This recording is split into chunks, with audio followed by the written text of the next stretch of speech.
വടകര മണ്ഡലത്തിലെ ഇടതുമുന്നണി സ്ഥാനാർത്ഥിയായ പി ജയരാജന്റെ കേസുകളെക്കുറിച്ചുള്ള ചാനൽ വാർത്ത ലൈക്ക് ചെയ്ത സർക്കാർ ഉദ്യോഗസ്ഥന് സസ്പെൻഷൻ. പൊതുമരാമത്ത് വകുപ്പിന്റെ കുറ്റിപ്പുറം ബിൽഡിംഗ് സെഷനിലെ ഓവർസിയർ കെ.പി. മനോജ് കുമാറിനെയാണ് അന്വേഷണ വിധേയമായി സസ്പെൻഡ് ചെയ്തത്. പെരുമാറ്റച്ചട്ടത്തിലെ ചട്ടം 61-ന് വിരുദ്ധമായി പ്രവർത്തിച്ചു എന്നാണ് നടപടി. ദൃശ്യമാധ്യമം റിപ്പോർട്ട് ചെയ്ത വാർത്ത തന്റെ ഫേസ്ബുക്ക് അക്കൗണ്ടിൽ നിന്ന് കെ.പി. മനോജ് കുമാർ ലൈക്ക് ചെയ്തിരുന്നു.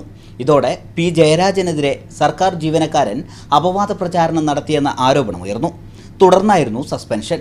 തന്നോട് വിശദീകരണം പോലും ചോദിക്കാതെയാണ് നടപടിയെന്ന് മനോജ് കുമാർ പറഞ്ഞു. പത്രവാർത്ത വന്നു, നമ്മളോടൊരു അന്വേഷണം പോലും ഇല്ലാതെ നടപടിയായി. എനിക്ക് തോറ്റേ എൻ്റെ അടുത്ത് നിന്ന് എന്തെങ്കിലും വീഴ്ച വന്നിട്ടുണ്ടെങ്കിൽ അത് ബോധ്യപ്പെടുത്താൻ എനിക്കൊരു അവസരം വേണ്ടേ, അല്ലാതെ മറ്റൊന്നുമില്ല. പെരുമാറ്റച്ചട്ടത്തിലെ ചട്ടം 69 അനുസരിച്ച് സർക്കാർ ഉദ്യോഗസ്ഥർ മാധ്യമങ്ങളിൽ തെരഞ്ഞെടുപ്പ് പ്രചാരണങ്ങൾ നടത്തുന്നത് കുറ്റകരമാണ്. മനോജ് കുമാർ നവമാധ്യമം വഴി രാഷ്ട്രീയ പ്രചാരണം നടത്തിയതായി കണ്ടെത്തിയെന്ന് സസ്പെൻഷൻ ഉത്തരവിൽ പറയുന്നു. സർക്കാർ ജോലിയിൽ കയറുന്നതുവരെ CPM-ന്റെ മുഴുസമയ പ്രവർത്തകനായിരുന്ന മനോജ് കുമാർ TP ചന്ദ്രശേഖരന്റെ വധത്തോടെ പാർട്ടിയുമായി തെറ്റി നിൽക്കുകയായിരുന്നു. ഇതിന്റെ പകപോക്കലാണ് നടപടിയെന്നും ആരോപണമുണ്ട്. ഷഫീഖ് നസ്രുള്ള, മീഡിയ 1, കോഴിക്കോട്.